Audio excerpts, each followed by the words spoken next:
live. You can't, so I can't see the chat on here. Although I feel like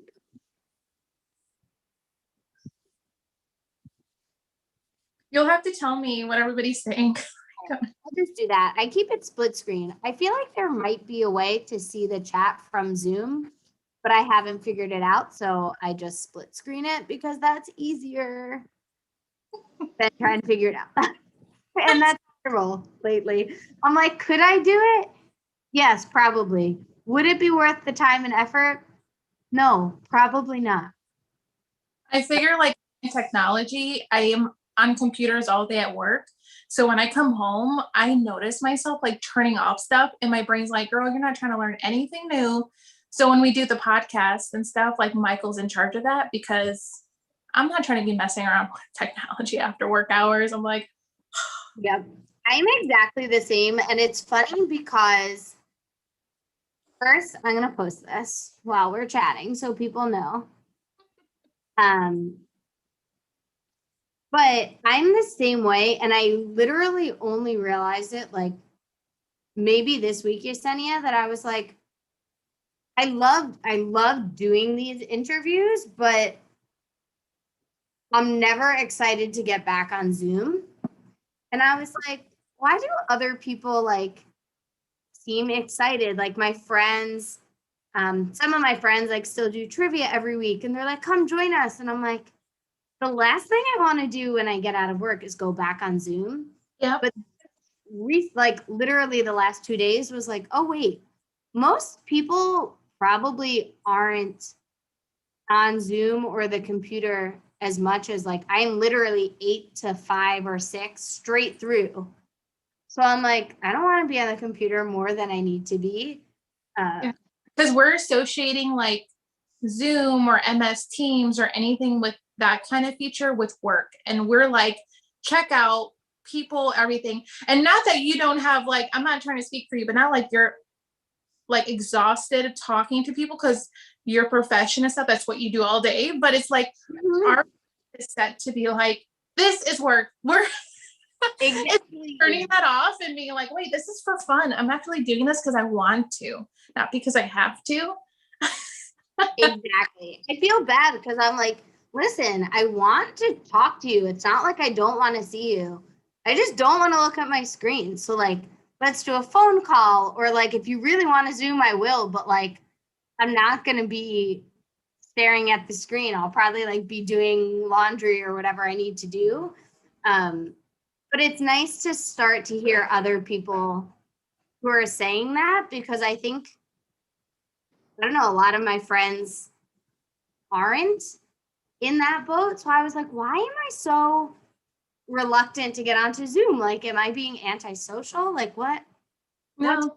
But it's nice to hear other people. I think it's totally normal. And like a lot of my friends that have either a job that deals with people on a daily basis, if it's either therapist or anything in sales or anything like that, or marketing, or even like me, I still have to deal with people, managing people, and also being on the computer. So when I have friends that are like one level, I don't take it personal because I'm like, I know where you're at right now, and I'm not taking it personal. Like it's at that state where your mind is kind of like on autopilot. Yeah. And there's days I drive home and I don't remember the drive. I'm just Yep. like, oh, not good. It's not good. And that's when I find myself like, you know what? I need to like take a break from people. And it's not that's the bad thing, not that I don't like people. Yep. I would consider myself like an introvert, extrovert. And I know some people are like, there's no such thing. I think there is. I definitely think there is. I get in those modes where I can talk and talk. And then there's those modes where I'm like, do not call me. You could text me. I don't want visitors. I don't want people coming. I hate to admit this, but I have literally ran upstairs in my room and put myself in bed so I would have to lie to my mom, which is like, I'm going to swing by. I'm like, I'm in bed because I can't lie to my mom. But I'm like, mentally, I cannot handle people, not even my own mom. And I love her, but I do it to family. I'm just like, dude, like I'm checked out. I'm not looking for visitors. She knows that. She's pretty good, but I'm just telling people, don't take it personal. Even family. Yeah, let's make this a weekend thing. Like I love you, but it's not right now, you know? Yep. So I don't take it personal. I know I was listening to your self-care collaborative. You were talking to somebody and I forget who it was. And I had a laugh because like, I know what you meant when you're like, I really do enjoy doing this, but I just don't know what week it is. And it's just like never ending. And not that it's like, I'm for these self-care collaboratives, but you know, good things come to an end eventually. And you're probably like, I just want to get knitting or having a beer, watching like Schitt's Creek or something. You're like, I'm good. That's how I am. Exactly it. Also, I know it says there are 3 people watching. I don't know if that includes me, but if you're watching, hello, welcome. Say hi in the chat. If you can't say hi in the chat, either because you're Mia or if it's saying the chat's disabled, let me know. Shoot me a DM or something because I know this happened last time. I don't know how to fix it, but That's okay. We don't have IT. We're on off hours. My daughter and they're like fighting over who's gonna sit next to my feet, and they're like, "Ugh, I'm gonna lay right here," and I'm like, "There's a tripod here. I don't think you guys should be fighting over who's right next to my feet. It's gonna be a disaster." Anyway, let's jump in. Let's get started. There are a few folks here. Hello, if you're here, even if you can't say hi to us. Hello, if you're watching later. Thanks for checking us out. Welcome to week 17. I think I didn't check, as per usual, of the Self-Care Collaborative. I think this is the 3rd to last. Ooh. It feels crazy. I can't believe we've been doing this for so long, and I can't believe it's coming to an end. But I'm super excited. It's not over yet. We still have the prize for January, because I didn't do it yet, February, and then the grand prize to be given away. So if you're watching this video and you're not playing along on Instagram yet, definitely make sure you're tagging your post with Self-Care Collaborative 2020 and tagging me in them, and also tagging the people whose challenges you're doing, because I know it's really fun for them to see what you're doing too. Check and make sure it's not anyone telling us our chat is off. Probably is. Anyway, I am super, oh man, we have people live, but they can't. The chat is, Gabby said that chat is broken and I'm mad. Gabby, I did it on purpose so that I could steal Yesenia and nobody could fight me about it. Like, and everybody behaves in the comments section because everybody doesn't know me, including myself. If you're watching and you know what to do, let me know. Otherwise, I'm sorry. I'm sorry, people who are watching live. I'm not good at technology. But I am good at being excited about talking to Yesenia because I'm super excited for tonight. I say this every week, so it feels like a cop-out, but I really am excited. And I know so many people were excited for this talk tonight. All 3 people on this live. All 3 people, including you, Bree. There were 4. So there were 3 or 4 other people. But even if they're not watching it live, people were very excited when I posted this yesterday. So I'm really excited. I know a lot of other people are wanting to hear what you want to say, but why don't we start at the beginning, and why don't you go ahead and introduce yourself for anybody who doesn't know you? Let them know where they can find you and who you are.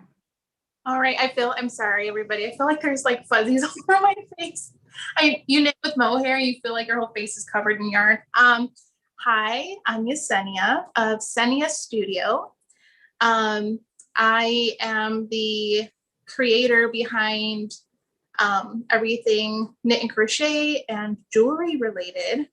And I've been crocheting for over 10 years. Oh God, that sounds crazy. And I've been knitting for almost about the same time and designing for a long time, actually. I think my first design was actually an amigurumi, and it's on Ravelry, and I will not tell you what it is. Maybe one of these days I'll share it because it's super cute. But it was back in the days where Ravelry was like on beta form. Is that what they call it? Like, I had to get invited, and people were into blogs. And so there was a lot of blogs that people would follow. And I had my own little blog, and I posted free patterns on there. And yeah, I just never really revisit that anymore. That is like back then. But now I design and create jewelry. So I enjoy that. And yeah, if you might have seen me on lives, because I love to socialize with people on lives. And if I happen to be on anybody's live, Michael, and they call me Sanaya, that's not how you say my platform. They like to give me crap about it. I've been in a couple lives, and it's like your running joke. He's like, "Hi, Sanaya," and so people literally think that's like my name, and that's how you say it. But I'm like, no. But it's funny. I think it's awesome. But Senia is actually short for Yesenia, and I thought it would be clever or shortened to also call it Senia Studio. So that's kind of how my platform name is. I didn't want to put like a stamp on what I do because I'm very easily distracted creatively. I knew my platform, I just didn't want it to be fiber related. I knew I wanted to encompass anything else that I might change to or adapt to. Okay, sorry about that. Can I mute my?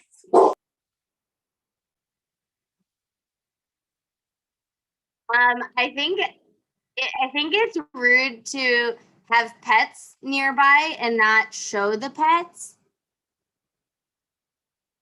Are they bad? Are they not good enough to be on video? They are good, but they're so naughty and they're big. I don't know how I'm gonna get them on camera. They're so big. Ooh, you can tell by their bark. I'm sorry. I should have put them in the room. So okay. When they hear like wind or something, they freak out. But literally, I had people come and drop stuff off my porch. Amazon will drop off packages, and they'll be in the living room, and they'll be dead asleep. And I'm like, this is the time you should be barking. But like days like the wind, like right now, like there's nobody here. And they'll scare me. I don't know if I jumped. I'm like, oh my God. But I don't, Thor, come here. Come. He's big. Come He's not gonna a ghost. Oh my gosh. he's oh great. Now the other one's on the couch. This is, oh my God. This is Loki. He's huge. He's all over my knitting right now, and he knows he shouldn't be up here, but this is Loki. And he's my computer. Well, there you go. So the first one is Thor. This one is Loki. Let me see if I can put you down here. Here he is on my knitting. I'm Mason pullover, so I'm gonna have to wash that. I'm gonna wash it. He thinks he's a lap dog. Oh my gosh. He's 107 pounds from his doctor visit, his vet visit. Okay, get off. He's big. I'm trying to get him off the couch. He won't move. Yesenia, he's like human size. His let me move my knitting. His head is pretty big. He's gonna sit next to me. I hope that's okay. He's not getting off the couch. We're good. Yeah, so he had his vet visit recently. Look at his head next to him. He's huge. Yeah, he's really big. Loki, come on, look at. Ooh, okay. He had his vet visit, and they're like, "Wow, he's a big boy," and I'm like, "Yeah, he is." But it's crazy because he's lost weight. We had to make sure he lost some weight. He's not very active. He can care less. about people, exercising. He's definitely my spirit animal. But yeah, he's right now, we're undergoing, I'm sorry, this became about my dog, but I'll cut it short. Has thyroid issues, so that's part of why he gained some of his weight, but he's a big boy. But so you asked to see my dogs. They were naughty and they were barking, and now you're like, whoa. Yeah.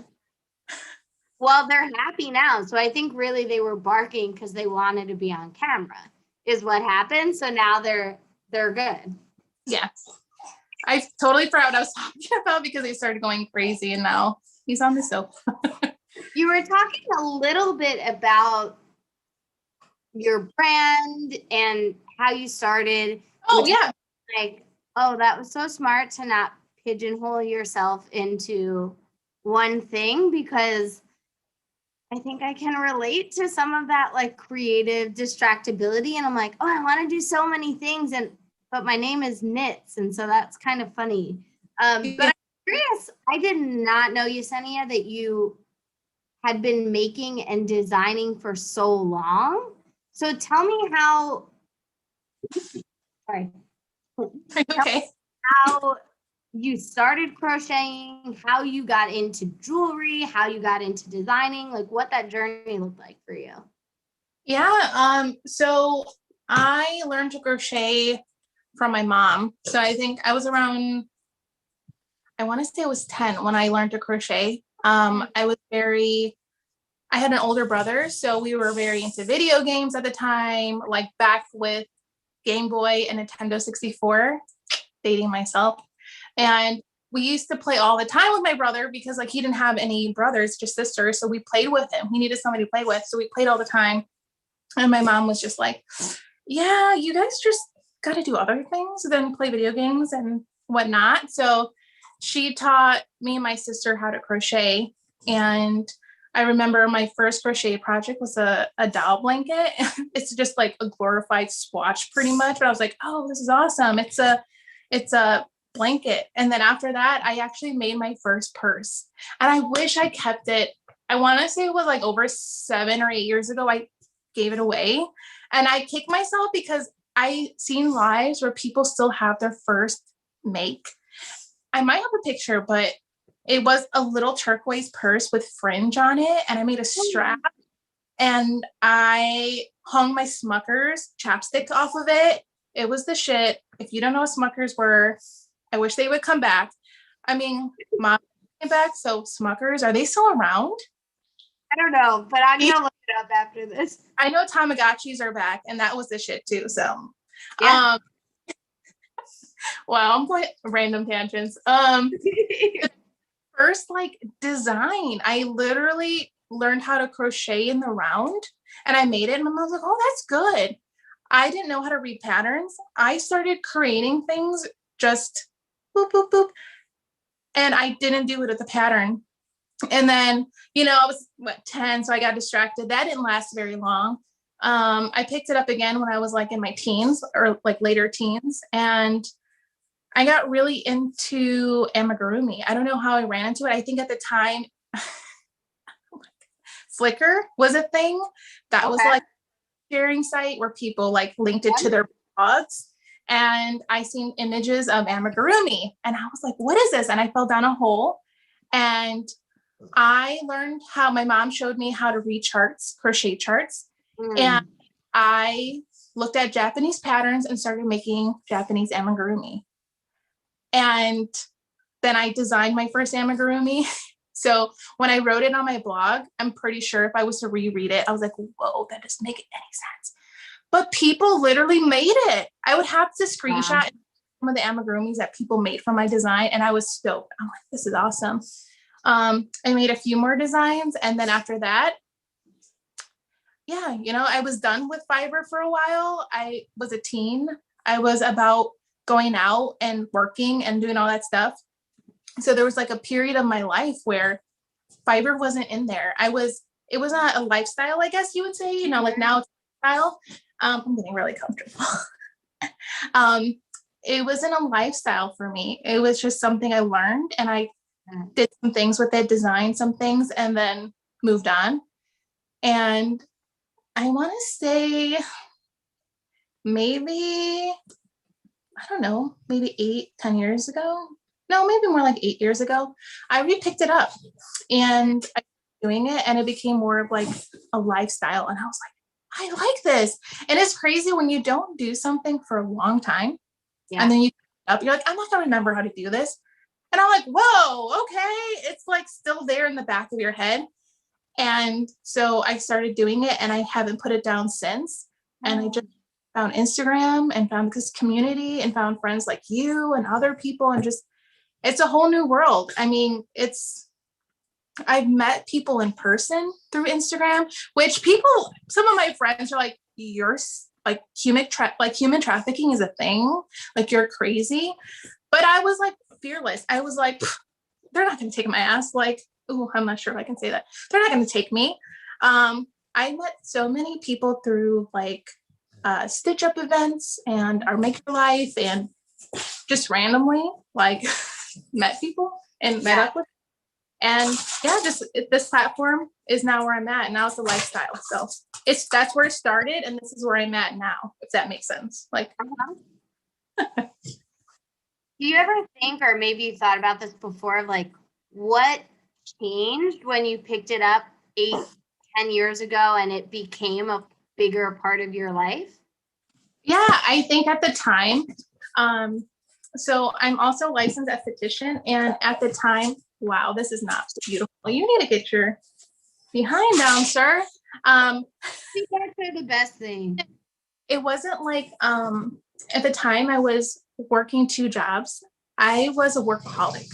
Like, I was that crazy person that had 2 jobs, and I would also party after my 2 jobs, and then like party to the morning. Sometimes I would get a couple hours of sleep and then do it all over again. I don't know how I survived, but I did.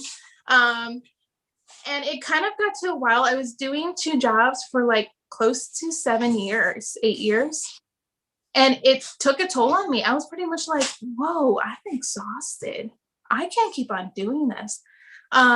So eventually I stopped that, and some free time in my hands. Who would have thought? And I'm like, what am I going to do with myself? I need to figure out something to do. And so I picked up knitting again and crochet. And that's why I'm saying it became more like a lifestyle, because it was part of my everyday routine. Yeah. I like knitting and crocheting sometimes and socializing. And that says a lot, because I love socializing with people. So there's days where, like you said, you're just like, I love people, but I'd rather be sitting here watching a show and knitting or crocheting or something. Yeah. So I guess I'm sort of curious then, hearing that. I'm hearing bits and pieces that I could probably piece together, but tell us a little bit, I guess, about your journey with self-care. It sounds like you maybe were not always in the place you are now, where we started this live saying like, I realized I had to take a break or do this. And it sounds like you're working 2 jobs and doing a lot of things. So tell us a little bit about what that evolution has looked like. Yeah. So all that kind of led up to me being more in tune with myself, my body, what was my, I hate to say breaking point, but it was pretty much like, are you getting fulfillment in life and what you're doing? What are the things when you say, when somebody says, I'm sure you miss that, what's the first thing that comes to your mind when somebody says that? Really ponder on that and think, is it going for a walk? Is it reading a book? Is it, I don't know, doing face masks? Like, it's random things, but you'll be surprised when you randomly feel yourself in a place of exhaustion, a place of kind of a block. You want to sit there and just really, I found this worked for me. Just kind of think about, what am I missing? Or you really do miss that. And the first thing that pops up in your head, do that. I know it sounds crazy, but that has led me to so many things. It's led me to trying new things. It's led me to meeting new people. It's led me to even just taking a second and getting off technology. Because like you said, our lives are consumed, especially if you're a millennial or Gen Z, like your life is consumed by technology. And as much as we don't want to admit that, it is.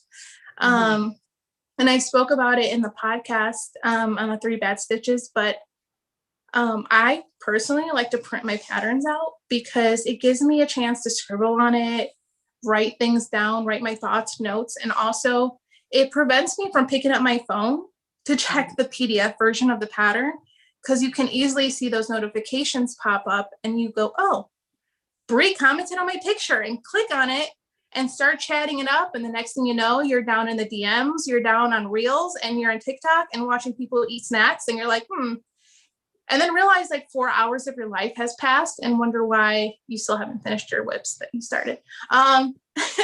So I got to the point where I was like, I miss doing this. I miss doing that. And the one thing that got me was family.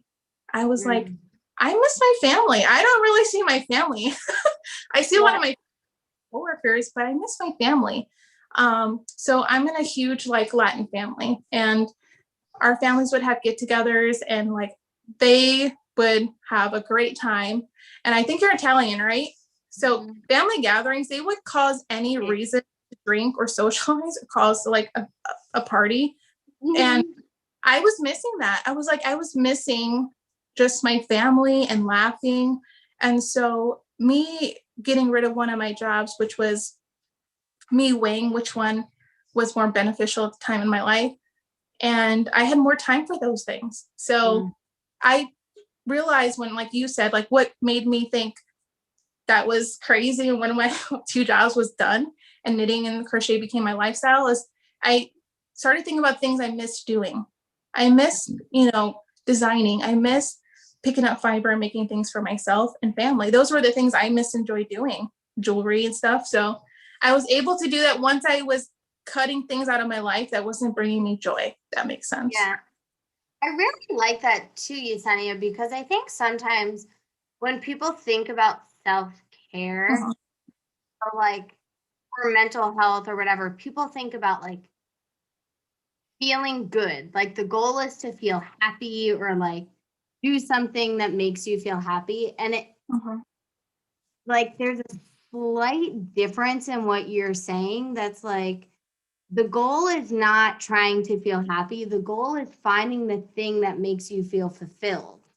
Yes. And the thing that makes you feel fulfilled, then you'll feel better. But like, I don't know, you could also try and feel better and not necessarily feel like you have a lot of like meaning or purpose or you're doing really important things. And is that something that like came natural to you to be able to just like reflect and think like, what do I need right now in this moment? Or is that something that you had to learn to do? It was definitely something I had to learn. Like I said, I was going 7-8 years with 2 jobs. When you're in your 20s and you're like, wow, I really don't feel like I'm in my 20s. I feel like I'm like 60. Then you're like, are you living your youth? Like, are you doing stuff to enjoy the moment now? And so that's what got me thinking like, this is not something that, the money was great.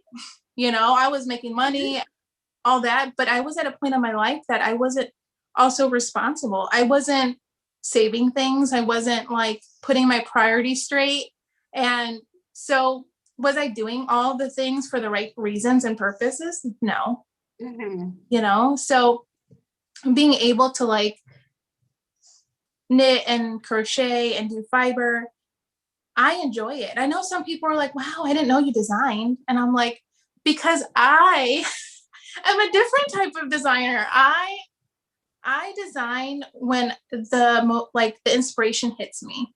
I'm not trying to make the next beanie. I'm not trying to make the next sweater. I'm not trying to, do the next thing. I'm trying to do the thing for me, and I want it for people. If I'm happy, I'm creating. Cool, like it's kind of like I kind of think it as music artists, right? Like everybody's like, where's Rihanna? And I'm thinking she's over there making a badass album right now. Let her do her thing, and then when she comes back, and she's also who knows, balancing her business. She has, Yeah. her, so we have to remember like that mentality. Celebrities are humans too. So if they are learning how to take balance within their career and also their aspirations, their businesses, we could too. Mhm. Like we don't have, social media. Well, we do, but we don't have like paparazzi or people up, behind us, like pressuring us. And I think the pressure that we do feel could come from, like I said, technology and social media. Yeah. And when you start feeling at that point where social media is driving your fulfillment to unhappiness, you kind of reel it back a bit and be like, you know, I don't want this to come off a bad way, but not everybody has to be a designer. Not everybody has to be a blogger. Not everybody needs to dye yarn. You know what I mean? Everybody has their calling. Everybody has their passion. If you try it, that's cool. If you want to do it as a hobby, but when it starts to become more of the reasons that you're doing is more of fulfilling other people instead of your own self, it's not going to be fun anymore. It's not.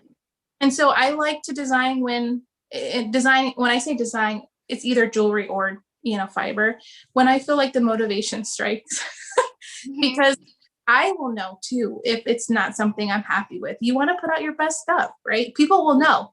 You own a business, right? People will know when, Breeze, and then they're like, oh, she killed it with this kit, because they can tell when you're putting your best out there. And just remember that your circle and the people that follow you and support you are there for all the right reasons. And the ones that are not and they leave, don't worry about it, because you're going to have that support system. You're going to have those people that are going to like what you post, like what you design, like the colorways that you put out, because they're there for you and what you have to offer. So always be true to yourself. And like you said, it's not really about, when people think about self-care, people are like, oh, I need to design a sweater so that everybody will like think that I'm doing it, No, it's okay if you don't be hard on yourself. Like we're our worst critic, So yeah, I just design for myself. But it's so, I love hearing that, because one of the things, if you join late or if you missed the beginning, like when I posted, what's your favorite thing about Yesenia? So many people said some form of like her authenticity or her genuineness, like that you're authentically yourself in the space, or in the spaces at least that we're seeing you, which feels like a lot of spaces when Michael and Gabby are always putting your chat on blast and screenshotting. But that piece of what you're saying, like doing it because it's something that brings you fulfillment, is different. And it feels different, not just for yourself, but for other people, when you're doing it for money or because you're trying to keep up with someone or because what you think you're supposed to be doing. And like, I don't know, this feels funny. Every week I'm like, oh my gosh, this is like perfect timing. This is like the universe doing a thing. But I'm like, yeah, literally this afternoon I posted a picture that was like, I was looking at my Instagram and I was like, oh my gosh, all of these pictures are like this kit, this thing. And I was like, hello, there's a human behind this. Like, this isn't just like a business page. Like, I'm a human. And I was like, oh, that's so like icky. And I didn't like that. And posted, and another maker had commented and was like, thank you for sharing this, because like that feels so important.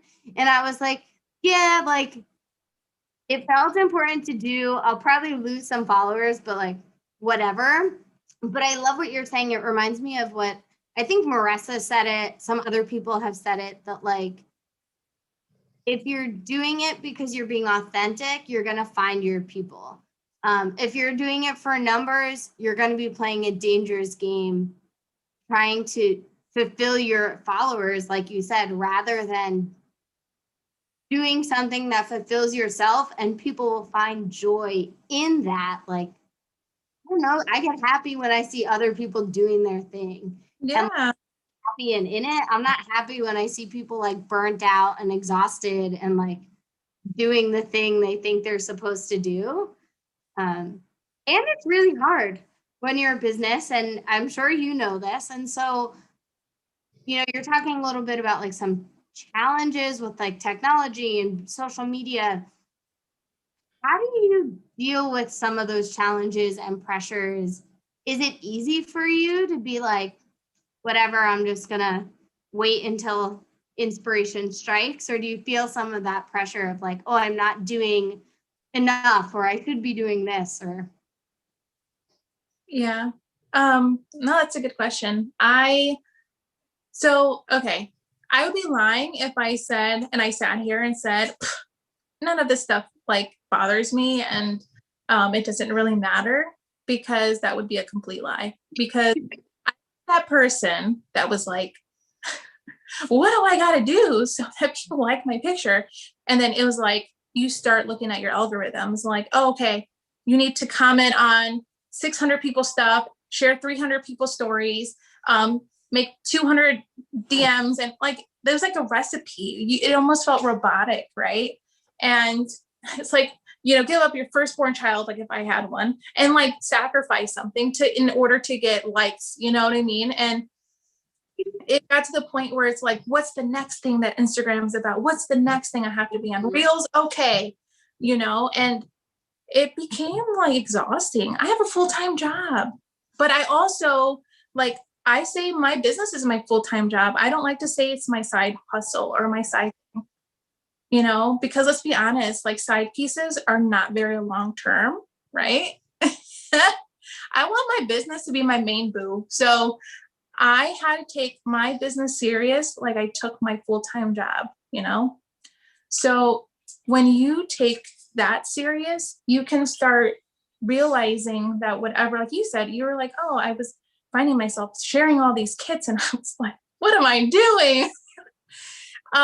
When you start just having fun and remembering and going back to the basics of why you were doing it, why you were dyeing yarn or creating things, it's going to be like, oh, okay, so what do I do now? Don't be surprised, everybody, if you only see one post that week, but know that the post that I did share was because that's something I really wanted to share with you, or that's all I had that week. And that's okay. I'm not going to show 300 pictures of a sweater because I have to post something on social media to be seen. I have to beat the algorithm. I have to give other people what they want to see. But let's be honest, I don't even want to see 5 pictures of my sweater. So why would I think you do? Right? Come on now. So I have to be authentic to my business, myself, right? And when I started realizing that, I noticed that people were realizing, oh yeah, okay, Yesenia posted twice this week. And that's okay. Because like when you have those people that are there and genuinely supporting you and rooting for you, they're going to like what you have to offer. And don't worry about the post that you're going to post tomorrow or tonight or on the wrong time for the algorithm, because whoever might see that post had to see it at that moment. Just like at that moment, you felt like you had to post that, right? So just remember, like, don't treat it like a game or a side piece of whatever you're doing. Even if you're not designing or doing this Instagram thing or whatever you're doing, let's get off social media. Let's not talk about Instagram. Whatever you're doing, right? When you treat it like it's important, it's more of a priority than an option, then you're going to realize there's a big improvement of how others are treating you. If you treat, the things that care to you important, others are going to do the same, right? So when I started realizing that in my personal life and I bring it to Instagram, because like you said, there's real people, we're real people behind, these accounts. People are going to see that. They're going to notice that. I have so many people are like, oh, how do you do this? Or how do you get people to comment? Or how do you get people to like your pictures? Or you have people sliding your DMs like, can you share this? And, I don't mind sharing, but before you slide in somebody's DMs and ask them their secrets or ask them to share something, just remember, do you want somebody to share something of yours because you asked them to, or do you genuinely want them to share it because they really like and support you, right? When you start treating the people on these platforms like real people, you'll build real relationships and authentic connections with people because they're going to see what you're giving out. So yeah, I might not be that person that's killing it in the real game or posting every single day or putting out 20 patterns, but I'm okay with that. And that's fine. When you're content of what you have to offer in yourself, you're okay. I hope that makes sense. Yeah. Okay. No, 100%. I'm like still finding myself like smiling and laughing because that something about the way you said it just like made this click for me that like Instagram, social media, whatever, like there is an algorithm that always changes. And so if the rules are always changing and it literally becomes playing a game, and guess like, when you play a game, I don't know, I'm a millennial and I don't believe in just like everybody getting a trophy. So I'm like, if you play a game, there's gonna be a winner and there's gonna be a loser. And like it's natural for people to want to be the winner. And so you play harder and you get really strategic and do all these things and like you become a contortionist to try and win the game. And Yep. it's you can also just not play the game. And then guess what? You definitely win. Like odds 100%. Because you're not playing a game, you're just living your life and like your people will find you. And I don't know, I use that metaphor a lot, like playing a game or playing tug of war, like at work when people try and like win over their emotions and like beat their anxiety or beat their depression. It's like you could also just stop playing and live your life. And I never had applied it to this context before. So I'm like, oh yeah, that But makes I love that. And I love that. And I'm smiling too, because I'm like, you know what, now that you say it like that, I'm just thinking of examples, right? Everybody has some inner thing they're struggling with or that's tugging at them, right? And the thing I thought of when you said that was, like for example, I didn't realize I had certain anxieties until this, right? Until things are coming up. I'm like, oh my gosh, why do I feel so anxious all the time? Why do I feel so? And people are like, we need to overcome your anxiety. You need to overcome these feelings. No, you know what you have to do? You need to accept them and realize I have these. They have luggage, like they're there. They're there for life. The thing is, like a lot of people, they don't know how to live with their feelings. There's nothing wrong with having these feelings. There's nothing wrong of feeling like you're not good enough or that you're anxious all the time or you just, it's okay. But with the moment that you acknowledge that you have these and be able to live with these things, you're able to grow, not out of them, but with them. Does that make sense? Yeah, 100%. Because then you're, instead of spending all of the time trying to beat the thing, whether it's your feeling, whether it's Instagram, whether it's whatever, you're spending your time doing things that are important to you. You're doing things that are fulfilling. You're doing things that bring you joy. You're designing things. You're spending time with family. You're reading a book. And like, those are the things that are going to make life enjoyable, not happy. You can be like a hella happy person or like never be sad again. But if you're not doing things that are important, like, I don't know, life doesn't sound that fun or exciting. And so, I don't know, I love that and had never recognized how that same like internal battle can happen in the fiber world and in the work that we do. I appreciate that. And I also appreciate, hearing you say like part of that is just being in tune with yourself, recognizing realizing that what you need might be different from what someone else needs, and it might change. Like, I love what you're saying, that like I think about what I'm really missing and I do it. One day it might be this, one day it might be that, and that's okay. Like, it doesn't always have to be this is the thing that makes me feel good, so I'm always gonna do that. I love that you said that, because I was literally thinking, I hate to use this metaphor, but I think a lot of people can relate. Plants, right? You're like, oh my gosh, I need so much water to keep this bad boy alive, because like I need it to grow to its full potential. And then you drown that, like you drown your plant, it's dead. You're like, oh my gosh, all I was doing was watering you. Why are you dead? When you give something too much attention, also, it could be an overkill, right? Even the things that we enjoy, like I enjoy my plants, but I know if I were to overwater them too much, they would rot, they would die. And I feel like the same with self-care too. You have to find a balance, because if I'm like, oh, I need to do me, I need to like call in, or I need to put PTO in for this, that, you start becoming so like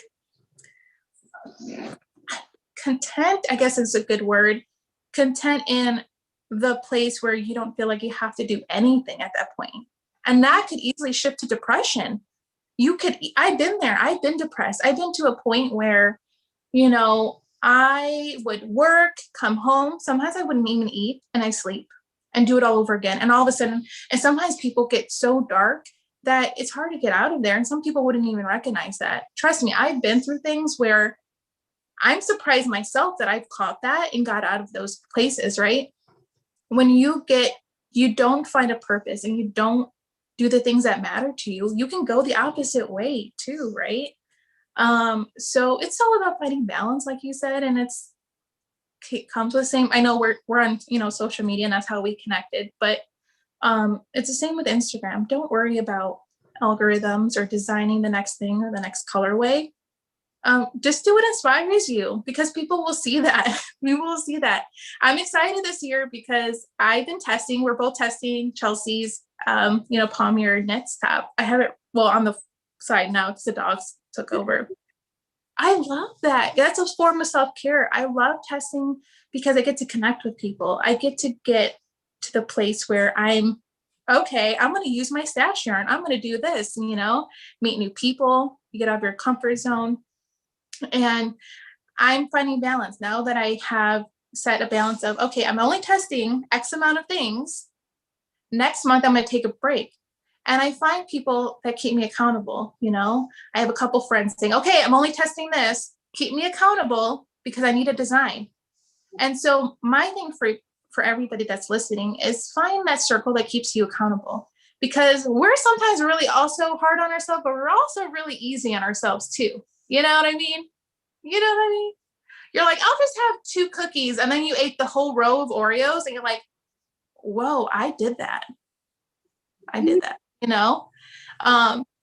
So, I mean, like I said, it's a balancing, it's a tipping scale, right? Too much of one thing can lead to one thing. And then, so I had to find a supportive group of people that I built genuine relationships with through this platform that were keeping me accountable. I told them my goals, what I wanted to achieve. And they were like, okay, Yesenia, I just seen you posting your story. You're what? You're testing another thing? And then I was like, oh, okay, you're right. And honestly, if I didn't have these people accountable, I wouldn't have that new design that I posted the other day on my feed, because I would have never gotten to it. That was like in my sketchbook for a second. I wouldn't have got that because I would have been too easy on myself, giving myself too much self-care, where I was testing for everybody else, but taking care of myself. And I wouldn't be doing what I enjoy. So my other tip for people is find somebody that keeps you accountable. You know what I mean? And unless you have a spouse or like a boyfriend or girlfriend or somebody that's a partner that will do it. I know some partners would be like, okay, babe, if that's what makes you happy. You're like, no, that's not what I need. I need you to be like, what the heck are you doing? And sometimes, unfortunately, our partners are not those people that keep us accountable. because they might be intimidated by us because we have strong personalities, and you're like, don't tell me what to do. So you need to find that friend that has that strong personality and support just like you, that could be like, girl, I thought you said you weren't going to do that, you know? And I can list on two hands at least of friends that I could say that will be like, no, Yesenia, you said this, you know? So Yeah. do that. Find somebody. I'm like hysterical because that's Michael. I'll be like, Michael, don't let me buy any more yarn. And he's like, okay. And then I'm like, oh, look at this yarn. Should I get it? He's like, if you want to. I'm like, Michael, I do. But it comes back to the idea that you're saying, like that balance. Mm-hmm. That self-care doesn't only mean making yourself feel good all the time. Like self-care is also taking care of yourself. It might not feel good. Finding people who support you doesn't always mean like enabling you. Sometimes it means being like, yo, didn't you say you were gonna do this? Like my sister is the most supportive person I know. And she's the first person to be like, no, you said you weren't doing that, or like, what the hell are you doing? And I'm like, okay, yeah. So I like that, breaking the idea of like support means feeling good all the time, or like being a cheerleader. Like it doesn't only mean that. That's just part of it, but there has to be balance. And so I guess, I mean, you've given us lots of tips along the way, but you know, my favorite part is the homework, the challenge, the cool, we talked about this for an hour. And I like to challenge people when, especially if they're my friends, or like you say, like I have that connection with them through Instagram, that they'll send me a DM like, oh my gosh, I'm watching your live from last week. It was so good, blah, blah, blah. And I'm like, cool. But like, what are you going to do about it? Like, don't just listen and be like, oh yeah, good points. Like, how are you going to apply it? So I'm curious to hear what you're thinking you want to challenge folks to do or try this week, or whenever they end up watching this video. Yeah. So I guess it'd be a little bit of a two-part thing, right? Like I mentioned in the beginning of the talk we were having, ask yourself this. I would like you to ask yourself, what is something I really miss, right? And whatever the first thing comes up to your head, do that. Second part is write it down, either in a post, and write what that thing is. And you know what that does? It requires accountability, right? If you write it down, it didn't happen, right? That's what they tell you at work, you know? So write that down in a post. If you don't want to be social media related, do it to a text to a friend or somebody that could keep you accountable. And it has, like I said, it doesn't really have to do about anything with social media. It could be something outside of this, and make sure that person keeps you accountable. So if you decide to make a post, you know, like tag us. Because if you don't have anybody, you don't have a circle of friends, I'll do that for you, girl. Just say, Yesenia, hey, I said I was going to do this. I'll be sliding your DMs. I'll be like, okay, Bree, did you do that though? Did you? You know? So I open myself. I would, if you tag me, I would love to keep you accountable in every supportive way. Like you said, doesn't necessarily have to be. But by writing it down, you can even tag 2-3 people or one person in your circle that can keep you accountable on that post, and then follow through and see if you did it.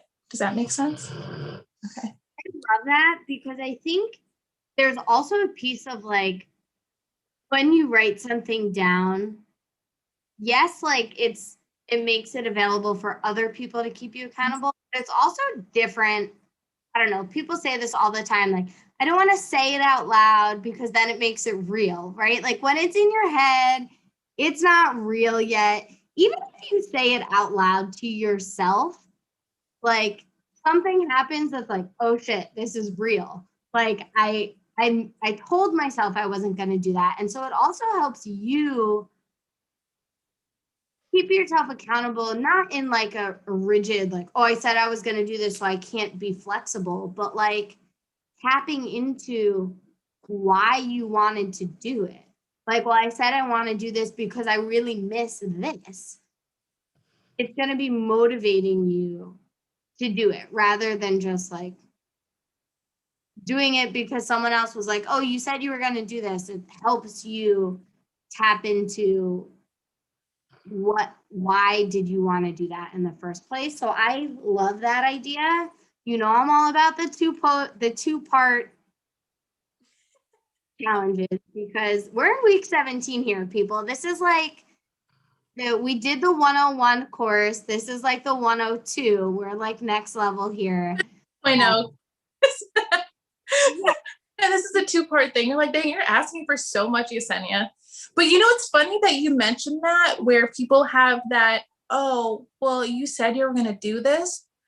But also think like, I've never had that feeling of when I said I was going to do something and I didn't do it. I felt like, oh man, I feel so crappy because I didn't do what I said I was going to do. Were you saying those things to please other people? You know what I mean? Like, oh, I'll do this, I promise, or I'll do this. Are you giving empty promises or, I don't know, commitments to people for other people? Because I noticed if you find yourself doing that, then that's something that's not bringing fulfillment. So that's what I'm saying. The first thing that comes to your head is something that really you're missing. Does that make sense? Because if I post and say, man, I really miss dancing. I'm going to start dancing even 30 minutes while I'm cooking or something, or folding clothes. And I tag Bree on it and Bree's like, hey, did you dance today? And I'm like, you know what? I didn't. And then I'll probably start dancing. I would be like, oh man, I feel crappy because I didn't do that. Does that make sense? So you'll tell when you're going to write it, if you're going to write something down, and do the challenge. And when you don't do it and you don't get those feelings, you get it more of an obligation, then that's probably not something that brought you fulfillment. So I want to give that tip out there because no, that's a really good point too. And I think it's helpful too, because I know a lot of times, especially during the pandemic, during quarantine, I've heard from people like, well, this is the thing that I miss and I can't do it because of COVID. And I'm like, okay, yes, like that's valid. I get it. Like I miss concerts, right? I miss live music. Why do I miss live music? Right? Because I can't just get up and go to a concert, but what was it about that thing? Because then I can probably find that somewhere else. So if you're stuck like, oh, I miss, like, I don't even remember what the world was like before COVID. I'm like, what can't you do? It's like going out to restaurants. Like, why? What do you miss about the restaurant? Oh, because me and my partner used to go for a date night every week and we were like, got to catch each other up, or I went out with my girlfriend every week. It's like, okay, you still bring some elements of that into your life, even though you can't go to a concert or go to a restaurant or do this. Like, can you have a weekly check-in with your friend, or can you have a time with your partner that we're going to like put our phones away or not have any distractions and really just spend time together? And so I love the idea of writing it, whether it's publicly, whether it's to friends, but when you write it, it helps you see it differently. So if you're like, oh, I'm missing this, it's easy when it's in your head to be like, well, I can't do that. So like I'm out of luck. To be like, well, why don't you write it down and like look at it from a different perspective and see if there's part of it that you can still do. I don't know, we're creative people. If you're watching this video, chances are you have some creativity in you. And I don't see why you can't apply that to other areas of your life outside of whatever your craft is. I love that because we're all creative. We'll find a way. Because I know what were I doing the other day? There was a day where I just felt like putting makeup on and wearing earrings and dressing up. I'm like, what? And I'm like, you know what? You know why I did this? Not because I was going out anywhere, not for anybody else, because I wanted to feel good. I wanted to look cute. I do this for me, right? It might sound so weird when somebody's like, one thing, and somebody told me, it's like, I miss wearing lipstick. These masks are killing my vibe. And I'm like, well, you still could. Why don't you put liquid lipstick on? It's like matte. It won't rub on anything. And that person does. Nobody's going to see it, but that person knows they're wearing it and they enjoy it, right? When they take that mask off and they're in their car, like, oh, I look cute. You know, they see the lipstick because you're doing it for yourself, right? It's kind of like, you know, underwear. Like nobody really knows what you're wearing, but you know what you're wearing or not wearing. Kenya, I was literally thinking, I'm so not this person. I'm like, not whatever. But like when people match their underwear and their bras, and they're like, man, no one's gonna see it, but like I feel good knowing that like I have my shit together enough to make sure my undergarments are matching. And I'm like, hey, you do you. Like if that's what does it for you, like that's fucking awesome. Good. It's the little things. It is. It's true. Having matching socks. I never used to have matching socks. Now it's a pandemic, and I'm like, you know what? Something in my life needs to be like orderly, so it's gonna be my socks. I'm gonna wear the same sweater 3 days in a row, but my socks are gonna match. Damn it, they're matched. I don't care. Exactly. That makes me feel like I have my life together at least. But I love the challenge too, because I mean we're like joking and being lighthearted here, but it doesn't have to be the world's biggest thing that you miss. Mm-hmm. Like I miss wearing shoes. I know this maybe sounds really funny, but like I'm a person. I love shoes. I dress pretty plain. I wear a lot of black, maybe some like olive if I'm like okay.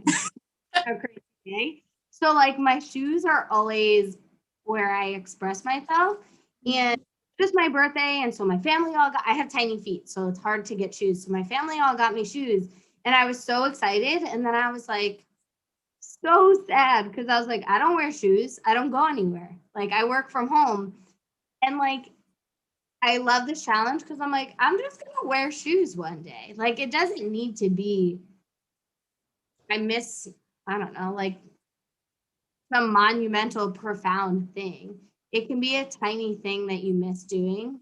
And doing that is a perfect start to like a first step. Yeah. It doesn't have to be. And, you know, I think that's the thing. People overthink stuff too much. Don't overthink it. Don't take yourself too seriously. It might be the little things that you miss. I think that's one thing that we learned from COVID, right? Is that you didn't realize the things that you took for granted, even the small things.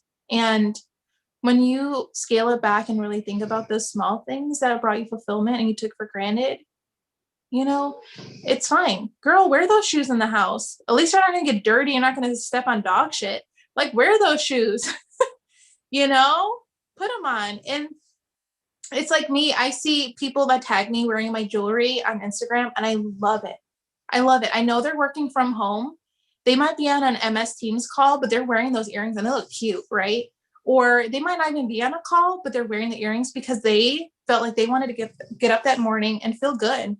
And, you know, nobody might see you, but you do it for you. And I get that people say that a lot to me. They're like, oh, I wish I could buy your jewelry, but I have nowhere to go.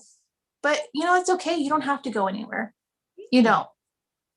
I mean, why are we all wearing clothes right now in our houses? We can literally be nude. We're not going anywhere. But we still put it on. Why? Because some of us, it feels good to actually put physical clothes. You know, it's the little things. Granted, we might be walking around the house with no pants on, but you know, do you. It's like, don't take yourself too serious, you know. When we talk about this challenge, it's really just like I said, it doesn't have to be anything monumental. And don't feel like it had to be something life-changing. Like it could have been wearing your shoes in the house. And that's fine. Yeah. I love it. I'm super excited to see what people miss, what people are going to do, how they're going to feel that. Because it's also, I mean, I encourage people to post or share or whatever when you feel comfortable. Like one for yourself, but it's also nice when you see other people doing things and it gives you ideas, right? Like, oh yeah, I never think to put on earrings, but like, I know I feel good when I do, like that's something I can do, or there's some small thing you might not even be thinking of.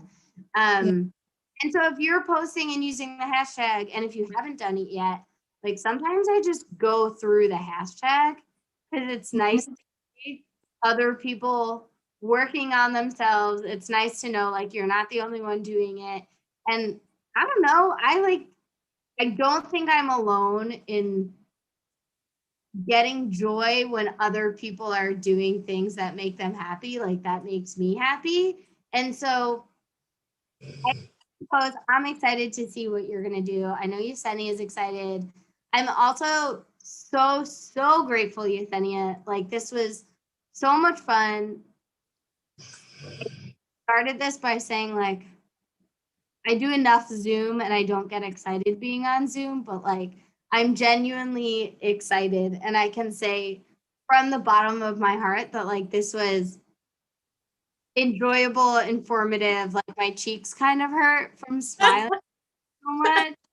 And I would like to say to Gabby and Michael, if you're watching, that I've officially stolen Yesenia, and this is the first video we've done together, but I hope you enjoyed your time together, and she and I will now be doing our own thing. So, and it won't be our last. We should do a live sometime on Instagram. I'd be down. I'm 100% down. I've basically been telling Gabby and Michael forever that like, if you ever need a fourth bad stitch. Yeah, girl. I would even replace you with Michael. I'm just kidding. I love him. we that soon. I know you have to go, but I just want to mention that soon with 3 Bad Stitches, we do want to eventually have guests because we don't only want it to be about knitting or crochet. We want it to be about community and friendships. So let you up, girl. Ooh, okay. Know someone interested. And maybe we can do it as a Little Wolf Knits 3 Bad Stitches collab crossover mashup, but we still had to do Michael's soap extravaganza. People were very excited about the soap extravaganza, and I think it could be really fun. We could have some music. We could be making soap. Yes. Be like the Italian Latin family party. Just get to have. So maybe that can happen soon. I like that. Sounds fun. Alrighty, it was so much fun. Thank you so much. Thanks for showing us your pups. You're very big pups. I shouldn't even call them pups. They're too big. They're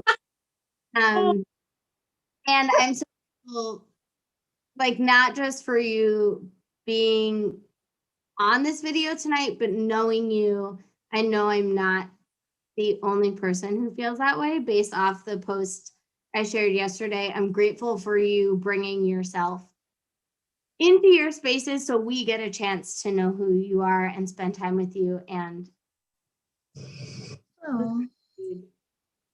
well, thank you for having me. For folks who are watching, definitely get your posts in, tag us. I'm gonna pick a winner eventually. Don't worry, it'll happen sooner or later when you least expect it. And until next time, we'll see you next week. Take care of yourselves. Take care of